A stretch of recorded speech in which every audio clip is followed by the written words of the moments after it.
Buenos días y bienvenidos a Ampliación de Noticias. Son las 8:06 de la mañana del martes 4 de junio. Comenzamos un nuevo programa con Patricia del Río. Patricia, buenos días. ¿Cómo estás, Fernando? Empezamos un programa fundamental, dada la coyuntura que estamos atravesando y lo que va a ocurrir hoy día en el Congreso de la República. Por eso hemos invitado a congresistas de varias bancadas que ya están en los estudios de RPP, después de lo cual irán a la Plaza Bolívar para sesionar en el pleno convocado para hoy, y nosotros entrevistaremos después a juristas y especialistas en la mecánica parlamentaria que debe llevarse a cabo hoy. Pero comenzaremos interrogando al señor Javier Velázquez Gesquén de la bancada del APRA, al señor Jorge Meléndez, vocero de la bancada PPK, y al señor Gilbert Violeta, miembro y fundador de la bancada de concertación parlamentaria. Yo quería preguntarle en primer lugar al señor Velázquez Gesquén, que acá hace ya casi 3 años dijo que la función del APRA después del resultado de las elecciones era servir de bisagra entre el Poder Ejecutivo y el grupo mayoritario, es decir, el fujimorismo.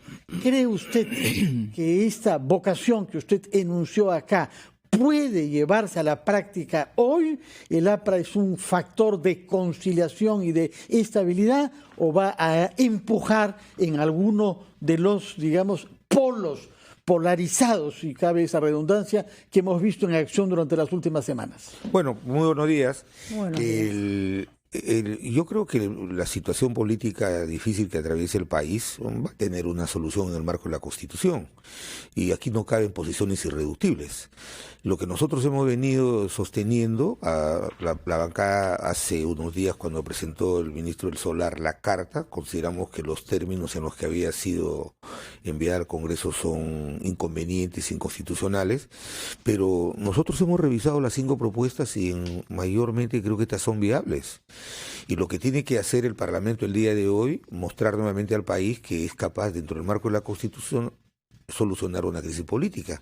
Antes, este tipo de problemas se resolvían con golpe de Estado, pero cuando censuramos a Ana Jara se dio una solución política. Hemos procesado la renuncia del presidente de la República en el marco de la Constitución, y esto se tiene que resolver en el marco de la Constitución, de tal manera de que si lo que estamos exigiendo es que no nos impongan materias y plazos, porque el artículo 105 de la Constitución dice que todos los proyectos de ley se deliberan para aprobarse, lo que estamos reivindicando es deliberación. Entonces vamos a escuchar hoy día al primer ministro, vamos a escucharlo, vamos a abrir un debate, vamos a deliberar, y creo que estas propuestas son las que el país está reclamando para hacer de la política un mecanismo de participación de los ciudadanos que esté alejado de este manto de corrupción, de dinero sucio. ¿Cómo no vamos a estar, por ejemplo, a favor de acabar con aquellos que entran al Parlamento para usar la inmunidad como un manto de impunidad? Modificar el artículo 34 de la Constitución es imperativo. Aquellos que estén condenados en primera instancia a penas privativas de la libertad por 4 años y que los delitos sean en agravio del Estado, no tienen. Ahí hay que hacer una excepción al principio de la presunción de inocencia, porque yo creo que esta norma es la que va a resolver el tema de la inmunidad. Si nosotros impedimos que los partidos puedan llevar gente que tiene procesos penales en agravio del Estado al Congreso, la inmunidad sería una institución que caería en desuso. Y creo aquí vamos a plantear nosotros, además, no solamente que el partido que lleve a un candidato que tiene procesos penales hay que retirarlo, sino hay que sancionar al partido. Porque por ganar votos llevan personas, alcaldes, funcionarios que tienen procesos penales en camino, y luego nos terminan generalizando. ¿Está usted entonces seguro de que vamos a escuchar al primer ministro hoy? Porque lo que pasa es que hay quienes creen que habrán cuestiones previas, consultas al TC y otras. El tema de hoy día es un tema político, básicamente no es jurídico, es político. Hay un problema político en el país y creo que es responsabilidad del Parlamento darle una solución política en el marco de la Constitución, ¿no? Sin embargo, es saludable escuchar su convencimiento, pero es absolutamente No tiene ninguna asociación con lo que hemos visto cómo se han comportado la bancada prista en el Congreso de la República, porque no solo no ha levantado la inmunidad parlamentaria de las personas involucradas cuando lo ha tenido que hacer en muchos casos, sino que además se han opuesto a que sean investigados personajes muy, muy polémicos como el señor Chávarri. Tampoco han querido que los miembros del Consejo Nacional de la Magistratura sean investigados por pertenecer a una organización criminal. Y recordemos, el Congreso no decide, no juzga, no incrimina, simplemente permite que el Poder Judicial y el Ministerio Público hagan su trabajo. Entonces, ¿cómo creerles, congresista Velázquez Jequén, si dicen una cosa y a la hora de la hora hacen otra? No, es que ahí hay que hacer una precisión. El antejuicio no hace el Parlamento una mesa de partes. Eso que quede muy en claro. Tal y conforme está redactado el último párrafo del artículo 100 de la Constitución, los delitos que el Parlamento califica obligan al fiscal de la Nación y a la Corte Suprema a impulsar el proceso bajo esas condiciones. El último párrafo del artículo 100 dice que los términos de la acusación fiscal no obligan al fiscal de la Nación y a la Corte Suprema a recibir la acusación como está. De tal manera que lo que hace el Parlamento es hacer un acto de...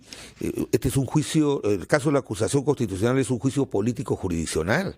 Entonces, el hecho que tengamos una votación libérrima, porque así está concebido el Parlamento, no supone que nosotros queremos ser un tapón para impedir que las personas se investiguen. Pero ya mira lo que ha hecho la audiencia de España con relación al señor Inostroza. El solo hecho de que le digas hermanito otra cosa no supone que seas parte de una relación criminal. Recordemos que la audiencia de España no es vinculante con lo que pasa en el Perú. Pero además, Patricia, lo siguiente te digo. Lo que pasa, congresista Velázquez Jequén, es que ustedes tienen un discurso que de verdad nos encanta escuchar, y cuando se les hace cuando tienen que actuar, empieza el pero y brum, arranca una serie de justificaciones para finalmente no hacer lo que prometen y dicen que van a hacer, porque eso es lo que le toca al Congreso. Nosotros votamos por que Inostroza sea investigado por crimen organizado. Sí, claro, pero no a los demás, pues entonces no puede ser un crimen organizado, no existe una organización de a uno, ¿no? No es así, pues, Patricia, no es así. O sea, igual te río, ¿dónde está?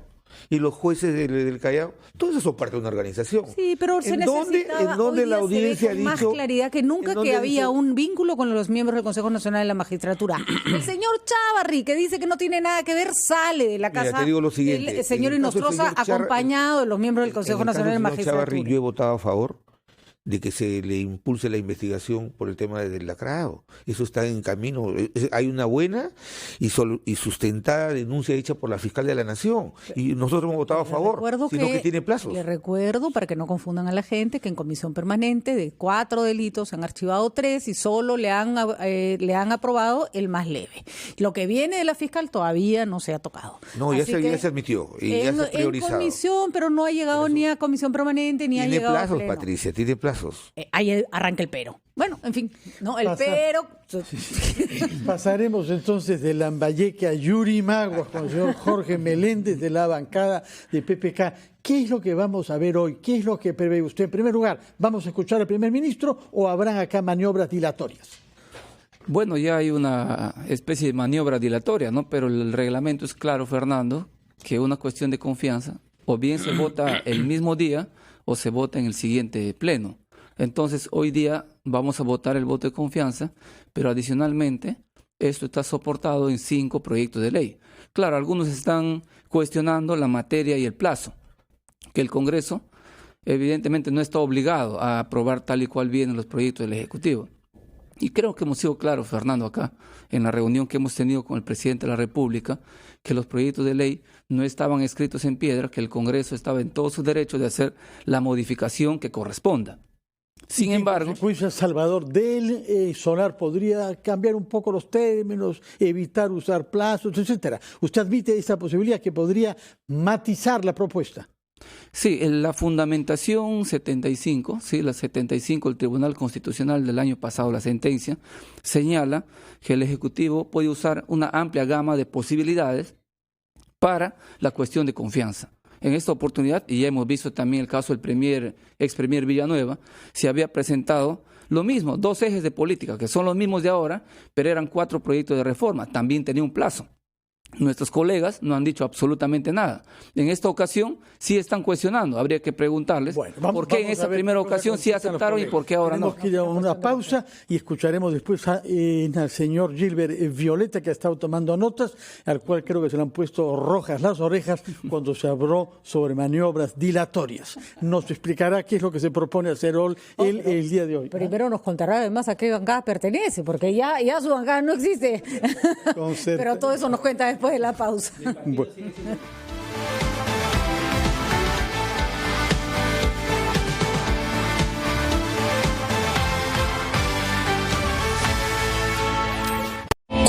Radio Corazón presenta la voz que cautivó a toda Hispanoamérica. Amaya Montero en Lima, celebrando 22 años de carrera y lo mejor de la oreja de Van Gogh. 19 de junio, Centro de Convenciones María Angola. Entradas a la venta en Teleticket de One y Metro. Amaya Montero en Lima, gracias a Quijada Concerts.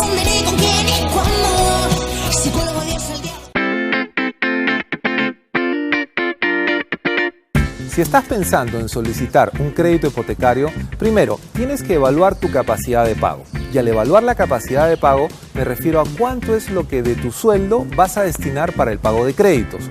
Ojo, no solamente consideres el tema de la vivienda, también considera si tienes un crédito vehicular o algún pago por tarjeta de crédito.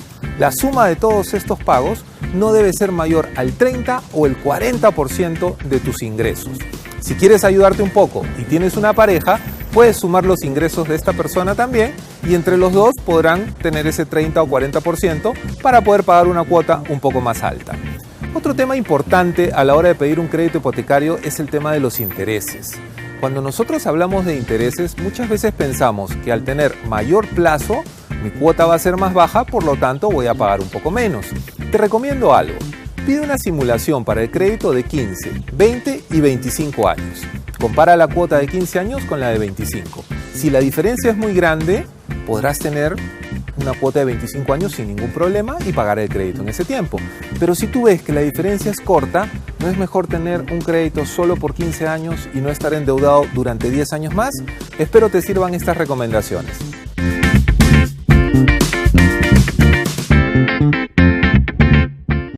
RPP, confianza por todos los medios.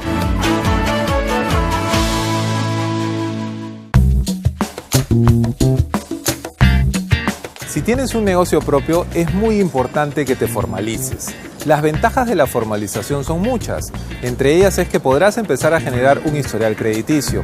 Si no estás formalizado, no podrás tener acceso a préstamos que te generen un capital de trabajo. Y poco a poco, tu negocio no será ni escalable ni sostenible. Lo importante de esto es que siempre pensemos en formalizarnos. Esto tampoco es para que te asustes, porque vas a empezar a pagar impuestos y esos impuestos van a salir de los ingresos que tú tienes hoy día. Para esto tienes que asesorarte en el Ministerio de la Producción y en otras instituciones que van a formalizarte muy barato. El establecer una empresa, el poder crear una empresa muchas veces no te cuesta más de 500 soles. Infórmate y formalízate lo más pronto que puedas.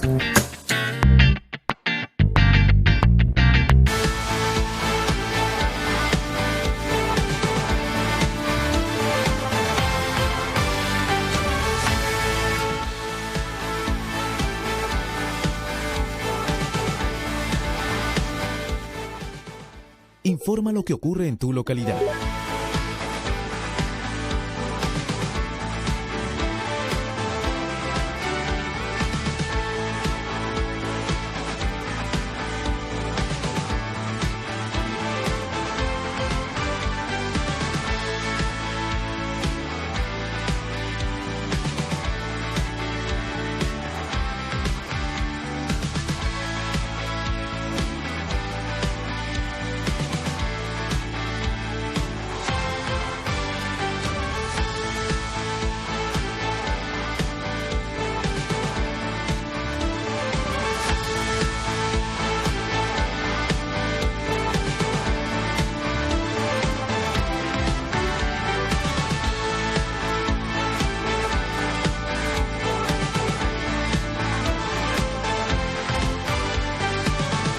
Son las 8:21, debíamos escuchar al señor Gilbert Violeta, pero la presencia de la señora Úrsula Letona nos obliga a plantearle una pregunta a ella, sumamente mencionada en los diarios hoy.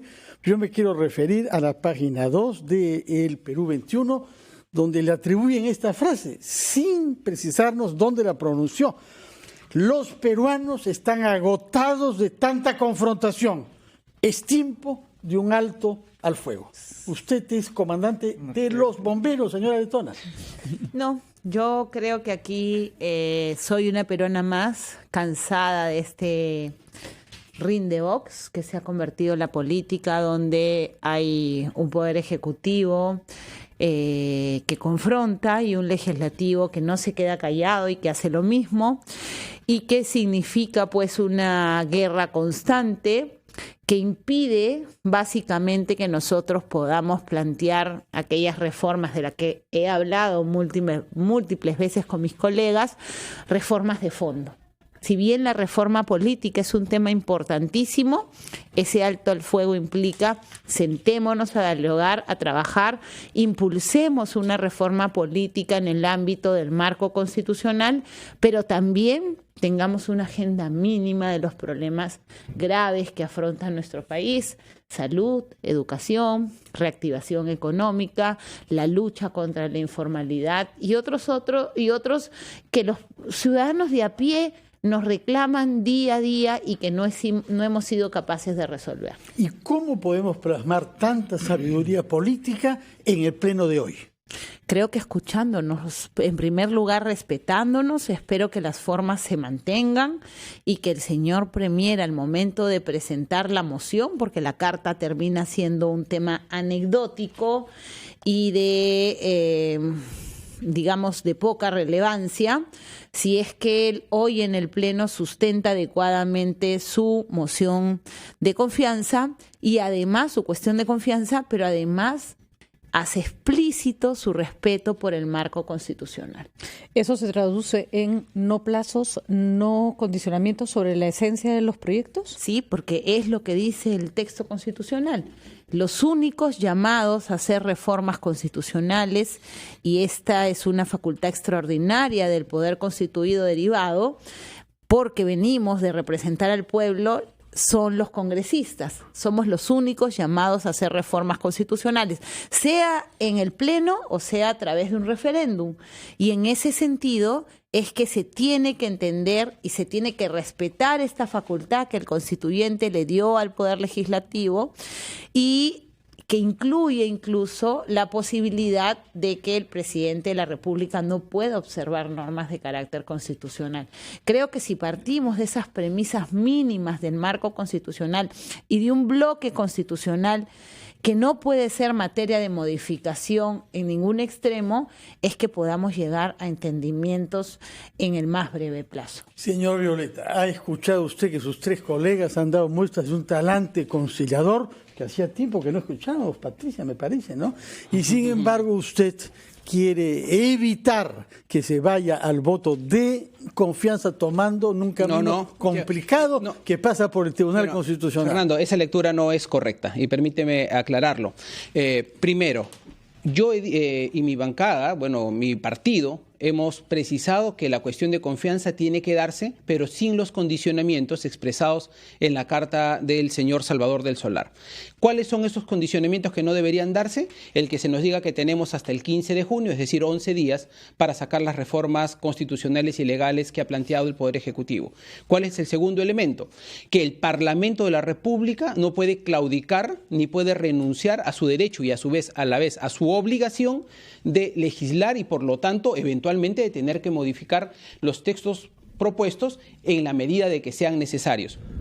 Cuando nosotros hemos visto esta situación, ¿cuál es la lectura política? La lectura política es que hay la confrontación de dos poderes del Estado, el Ejecutivo y el Parlamento. Pero confrontación ya no tanto. Creo que la señora Letona, que representa uno de esos polos, está preconizando al revés. Bueno, pero esa es el buen deseo de la congresista Letona y seguro el que todos compartimos. Pero en la práctica lo que está ocurriendo es un poder ejecutivo que le está pidiendo cosas, y el solo hecho de que lo plantea a través de una cuestión de confianza supone ello, al Parlamento, donde el Parlamento lo que le va a decir es: como lo acaba de manifestar ya Úrsula, es: ojo, usted conforme el artículo 206 de la Constitución, usted no me puede pedir esto. ¿Qué es lo que planteamos nosotros? Como el Ejecutivo dice yo tengo la razón y el Parlamento dice yo tengo la razón, tiene que ser un tercer órgano, el Tribunal Constitucional, quien delimite cuál es la competencia que tiene un poder del Estado respecto del otro en esta materia. Pero eso no quita que hoy día se presente la cuestión de confianza y eventualmente que hoy día se vote la cuestión de confianza. ¿Por qué? Porque esta acción ante el Tribunal Constitucional lo que no se va a resolver hoy. Esto va a tomar eventualmente un mes, mes y medio, lo que el Tribunal Constitucional ojalá que lo pueda acelerar. Pero ¿qué cosa es lo que va a permitir? Lo que va a permitir es delimitar las competencias de un poder del Estado respecto del otro en el supuesto en el que el Ejecutivo diga: oiga, usted me dio la confianza, pero me la ha desnaturalizado. Entonces, en ese supuesto, el Tribunal Constitucional va a poder decir: un momentito, usted no tiene o no tiene derecho para plantear que se ha desnaturalizado o no se ha desnaturalizado. Los constitucionalistas dicen que el ETC no es un órgano consultivo. ¿Cómo se enmarca esta figura que usted está proponiendo dentro de porque no lo estamos haciendo, Patricia, vía consulta. Que sería una buena alternativa, ¿sabes? Que sea vía consulta, porque nos evita de repente ampliar el plazo. Lo estamos haciendo como o se puede hacer como una demanda de conflicto de competencias, que lo tiene que aprobar el Pleno del Congreso, porque quien lo presente es el titular de la entidad, en este caso el presidente del Congreso, por acuerdo de su Pleno. Lo que nosotros hemos hecho es proponer esta iniciativa para que siga su trámite regular, pero está claro de que un congresista por sí solo no lo puede plantear. Un congresista, si es que se produjera, vamos a suponer, un cierre y que uno considera que es ilegal el cierre del Congreso, lo que puedes plantear es una acción de amparo. Pero será cuando, si en esa eventualidad esperemos negada, que no ocurra.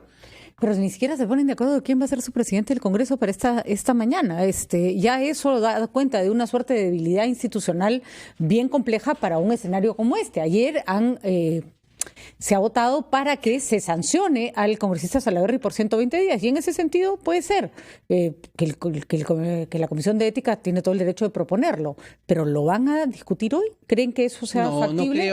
No creo que hoy día estén... para comenzar... El informe todavía tiene que pasar y seguir un trámite, y yo me imagino que eso durará unos días más.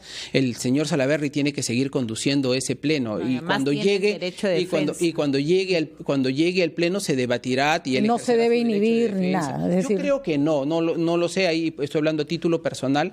Yo creo que cualquier persona, mientras no haya una decisión definitiva, no tiene por qué renunciar a sus facultades. Creo que podría él en forma voluntaria tomar la decisión, el hecho de aplicarle una sanción de 120 días por hechos, digamos, no menores. Son hechos muy graves los que ha evidenciado ayer la Secretaría Técnica de la Comisión, y ha habido un acuerdo por unanimidad donde hemos votado 4 votos, o sea, 3 fujimoristas y 1 del APRA, unanimidad. Y la presidenta de la comisión. Sí. Bueno, pero lo que pasa es que se retiraron todos los que no estaban de acuerdo, pues entonces así se consigue una unanimidad de manera un poco sencilla, ¿no? No, pero ha votado la presidenta de la comisión, que es de Peruanos por el Cambio, ha votado el representante del APRA y 3 miembros de Fuerza Popular. Lo que pasa, y creo que eso es lo que no trasciende, es que los señores de la izquierda, que fungieron de defensores del congresista Salaverry, querían, en medio de este clima de crispación política, postergar la discusión del dictamen final por lo menos 10 días. Y lo que se dijo es: oye, estamos aquí, hay quórum y vayamos a la votación. Lo que pasa es que siempre, señora Letona, y ese es el problema, que lo comentaba con el congresista Velázquez, que siempre nosotros tenemos un ánimo de concertación, a nosotros nos gusta el diálogo, nosotros vamos a seguir adelante, y a la primera que pueden, ¡juagatán! O se vengan, o quieren sacar a alguien de su puesto, o no votan para que se pueda investigar a alguien. Hay una suerte como divorcio entre el discurso y la acción, que ya parece un poco, no voy a usar un término psiquiátrico porque la gente se puede ofender, pero que tiene totalmente desconcertado al pueblo, a los ciudadanos. Por eso es que están cansados de este doble juego. No vamos a negar, porque también sería absolutamente ingenuo, que la decisión que se toma hoy día con respecto al señor Salaverry está vinculada al contexto en el que se encuentra Fuerza Popular y el contexto en el que se encuentra el Congreso de la República. Sí. Tómese su tiempo, señora Letona, para que mida las palabras a una pregunta difícil. Vamos a ir a una pausa primero y comenzaremos dándole la palabra a la congresista de Fuerza Popular, Úrsula Letona.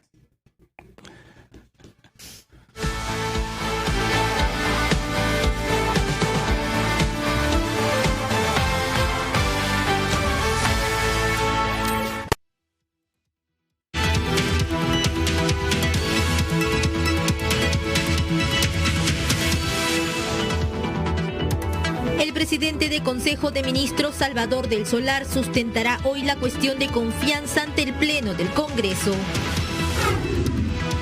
El presidente de la República, Martín Vizcarra, dijo que son días de importantes decisiones y que es momento de escoger si estamos de acuerdo con los blindajes y la corrupción.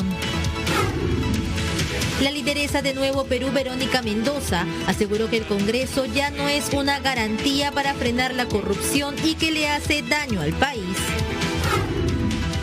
Esta madrugada, la policía capturó a 3 miembros de los gatilleros de Bertelo, quienes se dedicaban al robo de autos en el cercado de Lima.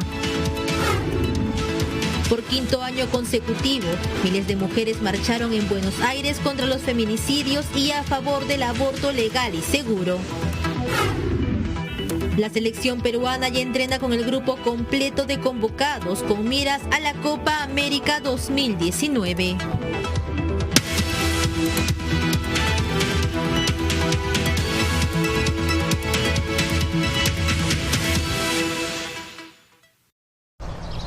Radio Oxígeno.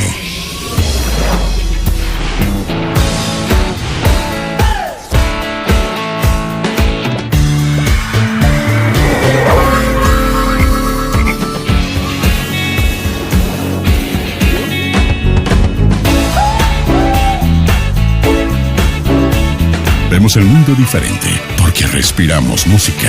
Radio Oxígeno. Clásicos del rock and pop.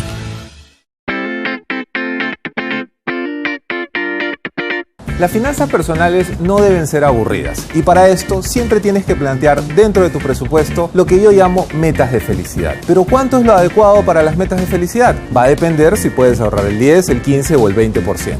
Si ahorras el 20% sería perfecto. Este monto te servirá tranquilamente para que puedas plantear un viaje, para que puedas plantear estudios o lo que te haga feliz a ti. Vamos a tomar el ejemplo del viaje.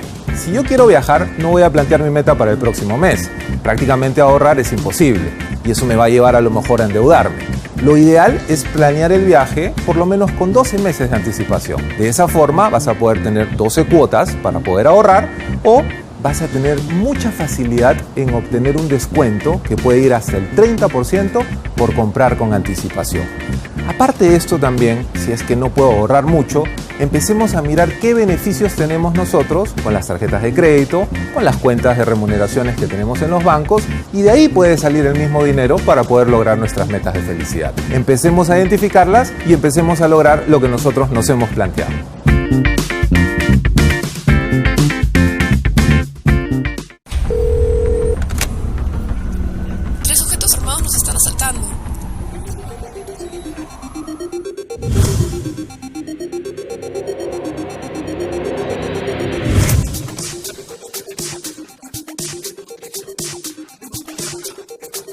Cuando estés lejos de sentirte seguro, contacta al Rotafono, la línea de ayuda más efectiva. Llámanos al 438-8008. Contáctanos a nuestro WhatsApp 951-431-013 o encuéntranos en Facebook y Twitter usando el hashtag Rotafono.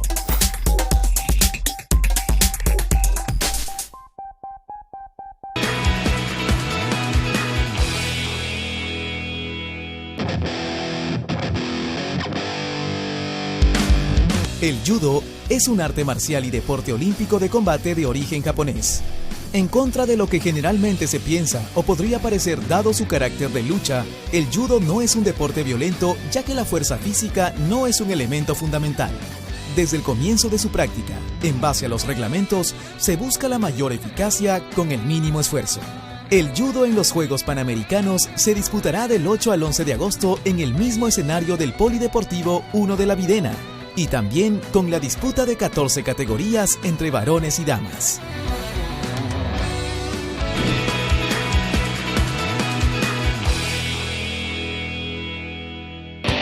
La silla donde usted se sienta cuesta. Cuando viajamos. La mesa donde usted pone sus papeles cuesta. En ningún momento se me comunicó que aquel programa que ya había sido entregado, ya había sido subido al sistema, simplemente dejó de ser transmitido. Y ha entrado en una suerte, en una suerte de parálisis, una suerte de catatonia en cuanto a la acción. Bueno, ingresa en estos momentos el presidente de la República, Martín Vizcarra, está de manera sorpresiva en el Congreso de la República. Pueden estar trabajando actualmente en el Consejo Nacional de la Magistratura. Cuando aún nada está dicho en los asuntos que realmente importan, sus protagonistas se sientan aquí, cada noche, a las 9, por RPP Televisión.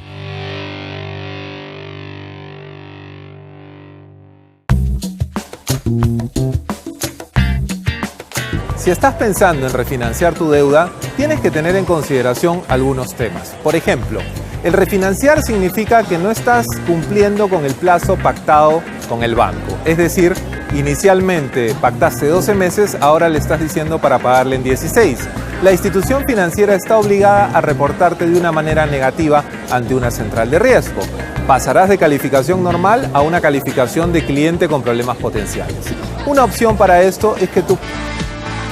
Son las 8:37, estamos entrevistando a 3 congresistas que de aquí deben salir a la sede del Congreso para participar en el voto de confianza, que los 4 nos han confirmado que tendrán lugar, puesto que, sobre todo el señor Gilbert Violeta, nos ha hecho saber que no habrá maniobras dilatorias. La señora Letona, antes de entrar a una ronda sobre una visión de lo que debe salir de la sesión de hoy, debía contestar a la pregunta formulada por Patricia del Río, que se le entendí bien, se resume a decir: hay un discurso conciliador y democrático del fujimorismo, pero a veces cuando están ante decisiones surgen actitudes intransigentes. Señora, desmienta esa interpretación. No, yo creo que mal haría yo en desmentir. Hay voces que tienen un estilo que puedo cuestionar, que no comparto, pero que creo que lo importante es que la gran mayoría de congresistas, y no solamente de Fuerza Popular, sino de todos los partidos,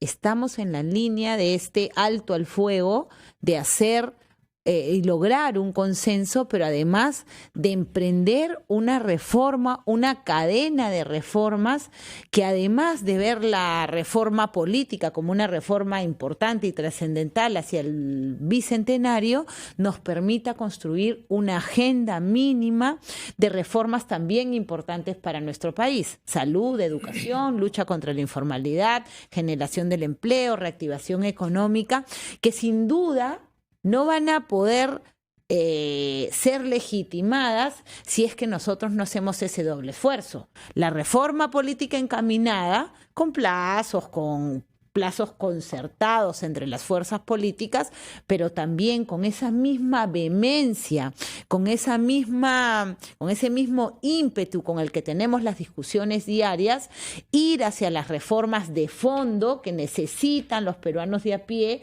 para mejorar su condición de vida. Creo que este diálogo que se inicia hoy, esta oportunidad de diálogo, tiene que traer como consecuencia estas reformas adicionales a la reforma política, de las cuales en estos últimos 3 años hemos hablado muy poco. Debemos concluir que bajo ciertas condiciones, si es que el primer ministro matiza la formulación de la carta, ustedes podrían votar a favor de la confianza. Sí, yo estoy hablando a título personal. Creo que ese es el sentimiento que abunda, es que el presidente del Consejo de Ministros hoy, en pleno respeto del marco constitucional, precise la situación o la cuestión de confianza para que nosotros podamos proceder con altura, con madurez, a otorgar esa confianza, y también se le exija dentro de esta relación ejecutivo-legislativo una construcción de agenda mínima sobre los problemas del país. Bueno, hemos escuchado a Patricia, creo que podemos darnos por satisfechos o no. Haz tu pregunta. Que le dice desmienta como si hubiera mentido. Bueno, no, que desmienta la interpretación y ha tratado de hacerlo. No, que la conteste nomás, pero en fin. A las 8:40 vamos a tratar de tener claro, Fernando, cuál va a ser el panorama entonces el día de hoy. Porque entiendo que si el señor del Solar pone las cosas en términos que para el Congreso sean más amables, la cuestión de confianza va. En caso de no aceptar los términos en que el señor del Solar plantea, el ministro del Solar plantea la cuestión de confianza, ¿se daría por no dada la cuestión de confianza? Es decir, ¿se daría por rechazada la cuestión de confianza? ¿Le abren una puerta al Ejecutivo para cerrar el Parlamento? Mira, aquí no hay interpretación, la Constitución y el reglamento está muy claro. Yo creo que las cuestiones de forma en este caso no pueden de ninguna manera hacer que el Parlamento actúe como lo está haciendo el gobierno para extender una crisis política que debemos resolver. El Parlamento tiene que resolverla el día de hoy. Creo que se ha hecho mucho ruido con relación a un tema que lo vamos a resolver.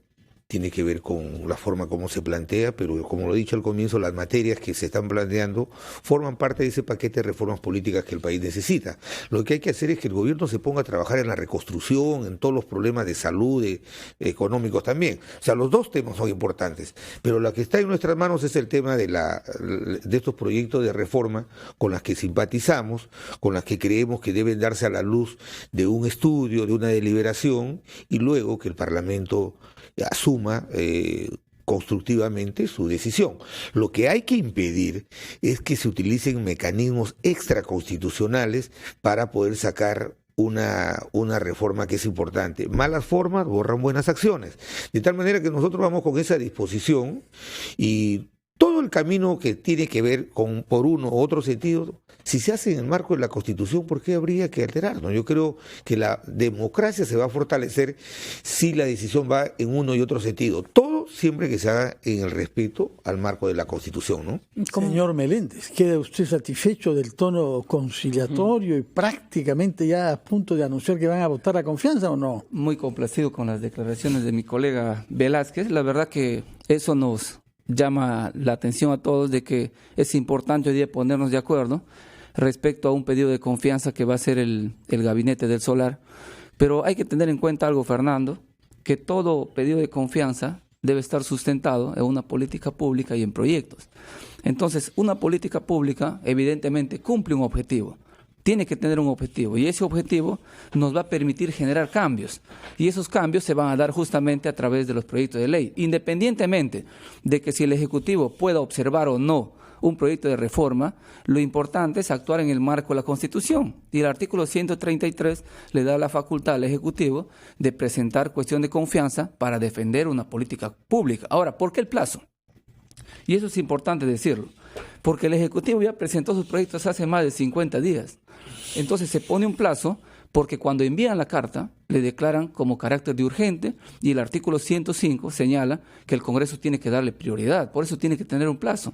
Y la materia es importante porque justamente a través de los proyectos es que se va a concretar este pedido de confianza, ¿no? Bueno, el plazo entonces parece que puede subsistir. Señor Violeta, cada vez parece más que no va a ser ya falta su no maniobra dilatoria. Su no maniobra dilatoria. ¿Ah? No es ninguna maniobra dilatoria. Yo soy un absoluto defensor no de la mayoría parlamentaria y de la minoría parlamentaria, sino del fuero parlamentario, Fernando.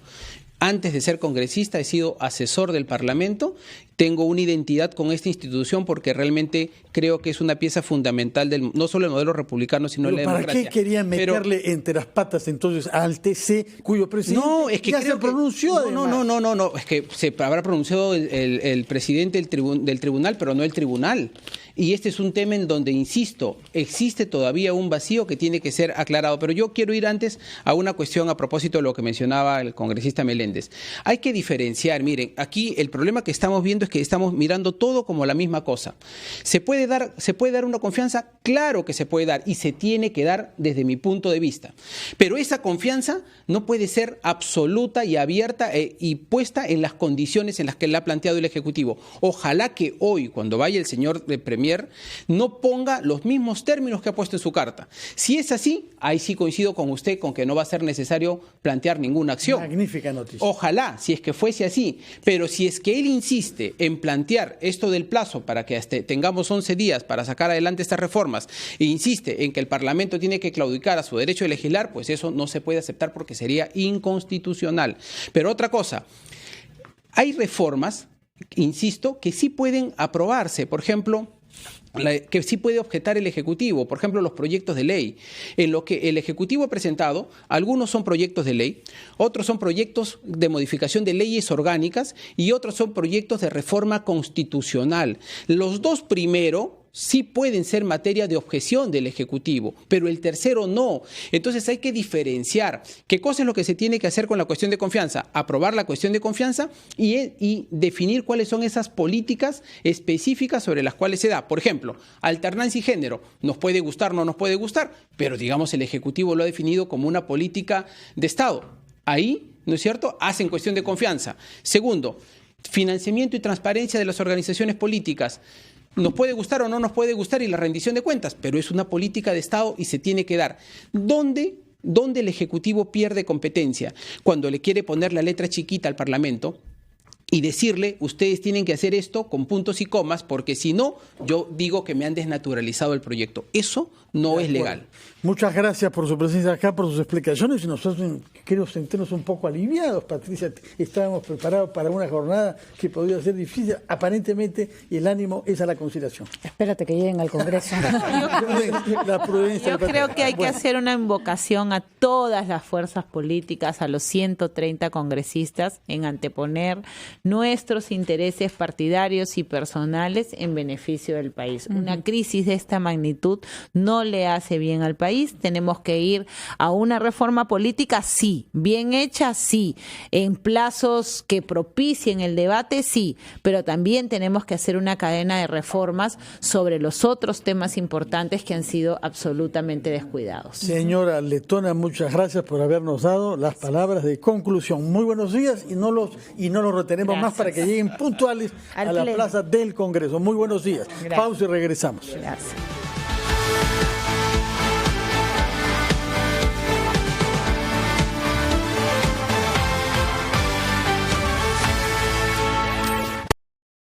Un día como hoy llega gracias a Universidad Continental, la universidad de la Cuarta Revolución Industrial, con el ecosistema digital más completo para el aprendizaje.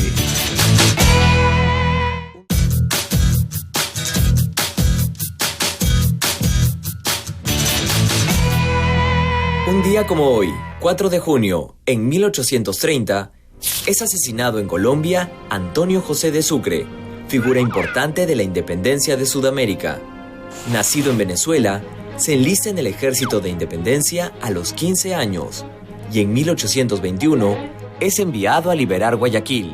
En 1824 derrota a los españoles en Junín con Simón Bolívar y su desempeño en la batalla de Ayacucho le vale gran reconocimiento. Un año después es elegido presidente de Bolivia y más adelante es llamado a liderar la Gran Colombia en su guerra contra el Perú. Más de un siglo más tarde, un día como hoy, en 1942, durante la Segunda Guerra Mundial, empieza la crucial batalla de Midway. En los meses anteriores, Japón había tomado control de varios puntos en el sureste asiático, pero se siente amenazado por los Estados Unidos, por lo cual el almirante Isoroku Yamamoto decide hacerles un ataque sorpresa en la isla de Midway. Estados Unidos, sin embargo, descifra las intenciones del enemigo y derrota a los japoneses. Esta victoria estadounidense iguala las fuerzas de ambos países y marca el inicio de la derrota de Japón. Esto sucedió un 4 de junio, un día como hoy. Un día como hoy llegó gracias a Universidad Continental, la universidad de la Cuarta Revolución Industrial, con el ecosistema digital más completo para el aprendizaje.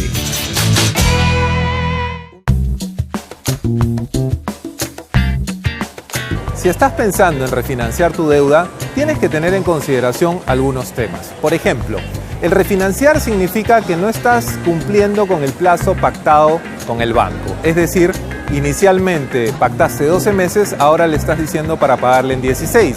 La institución financiera está obligada a reportarte de una manera negativa ante una central de riesgo. Pasarás de calificación normal a una calificación de cliente con problemas potenciales. Una opción para esto es que tú puedas vender tu deuda a otra institución del sistema financiero. De esa forma, no serás calificado de una manera negativa. Si se trata de una tarjeta de crédito en la cual vienes haciendo el pago revolvente, es decir, el pago mínimo indispensable, puedes hacer lo mismo. Puedes venderlo también a otra institución y poder ahorrarte un dinero en los intereses que estás pagando.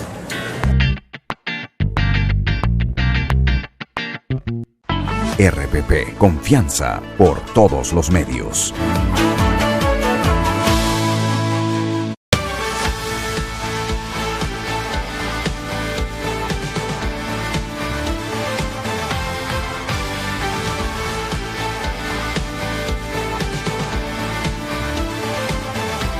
Son las 8:51 y después de haber recibido a 3 políticos, recibimos a 2 académicos. Por una parte, Martín Tanaka, profesor e investigador y que ha sido miembro de la Comisión de Alto Nivel para Reforma Política. Y junto a él, el profesor Omar Cairo, especializado en Derecho Constitucional.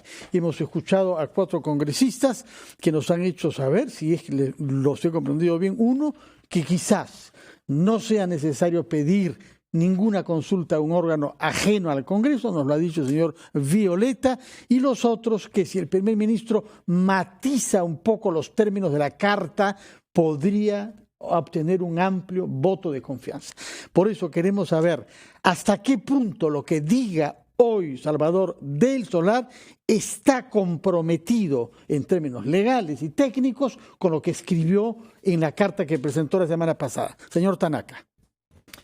A ver, buenos días. Bueno, yo entiendo que la carta en realidad cumple la función de solicitar una citación para presentar la confianza, ¿no es cierto? Y por lo tanto puede haber cierta flexibilidad, ¿no?, relativa, por supuesto, porque no puede tampoco presentar algo totalmente diferente, pero sí, yo creo que existe cierto margen para que en esta presentación nos quede más claro qué interpretaría el Ejecutivo como que le han negado la confianza y incluso en el caso de que interpretara tal cosa, si es que está dispuesto a dar el paso del cierre del Parlamento, ¿no? Entonces ahí efectivamente se abre un espacio de negociación que habría que aprovechar, ¿no?, en donde las dos partes tienen que ser muy responsables, ¿no es cierto?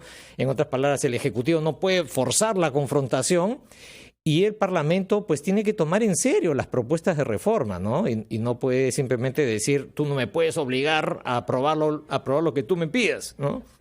Ese es el camino del entrampamiento. Señor Cairo. Como punto de partida de la respuesta quisiera decir lo siguiente. Nuestra sociedad tiene una gran dificultad para enfrentar realidades nuevas. La cuestión de confianza es una realidad nueva. Está en la Constitución desde el año 1933, pero es una realidad nueva porque recién el año pasado por primera vez se da una cuestión de confianza en un gabinete. Y ante realidades nuevas solemos responder con confusión, con precipitación y con un cierto maniqueísmo en el cual no estoy de acuerdo con tu posición porque tú defiendes tal cosa. No estoy de acuerdo contigo porque tienes tal interés. Y entonces llegamos a una situación como la presente. Yo le quiero decir al respecto lo siguiente. Mucho importa para resolver esto, saber que es una cuestión de confianza. Y dentro del elemento de la confusión, yo he escuchado que se ha venido diciendo que la cuestión de confianza no puede plantearse en los términos que se ha planteado porque su origen es en Inglaterra, en el régimen parlamentario, la reina, Margaret Thatcher y todo esto. Y yo les quisiera decir respetuosamente que eso no es exacto. La cuestión de confianza se origina en España. En 1834 hay un estatuto del reino que no menciona cuestión de confianza, nada, absolutamente. Dice que hay un rey, hay un consejo de ministros y hay unas cortes bicamerales que tienen el estamento de los próceres, una especie de cámara nobiliaria, y el estamento de los procuradores, que es la cámara representativa. El ministro Mendizábal, en 1835, plantea una cuestión de confianza respecto de un proyecto de ley. Mire usted, en el origen de la cuestión de confianza está el proyecto de ley y hoy día se dice que no procede sobre el proyecto de ley. Pero mira, es un elemento revelador. ¿Y qué dice Mendizábal? Hago cuestión de confianza de este proyecto de ley. ¿Y qué responde? Y este es el punto de partida de la cuestión de confianza. ¿Qué responde el procurador, o sea, el congresista, Alcalá Galeano? Dice, el que proponga que se niegue el voto de confianza, propone que salga el ministro. Entonces, a partir de ahí, la cuestión de confianza es lo siguiente. Yo pido que se apruebe algo y hago cuestión de confianza de mi pedido, lo cual significa que estoy supeditando mi permanencia al cargo a la aprobación. Si aprueban, me quedo. Y si no aprueban, me están sacando. En eso consiste la cuestión de confianza. ¿Y cómo se traduce eso en la Constitución?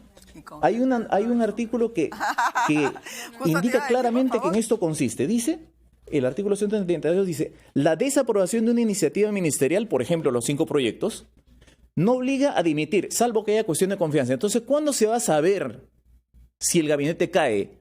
Cuando se desaprueben los proyectos. Eso no puede saberse hoy día. Repito lo que dice. Pero la confianza se vota hoy. No puede votar. No podemos esperar durante varias semanas para saber si se hace o no, porque la confianza se tiene que votar hoy o quizá mañana. Se vota hoy porque por los términos en lo que está confusos en lo que está planteada. Por la naturaleza misma de toda solicitud de confianza. Le trato de precisar lo siguiente. Toda solicitud de confianza consiste en lo siguiente. Yo le pido esto. Si lo aprueba, me aprueba la cuestión de confianza. Si no me lo aprueba, me la rechaza. ¿Cuándo se va a saber si aprueban los 5 proyectos? ¿Qué es lo que está pidiendo? En 10 días. Es imposible que diga, imagínate la figura siguiente. El Congreso dice, aprobamos la cuestión de confianza.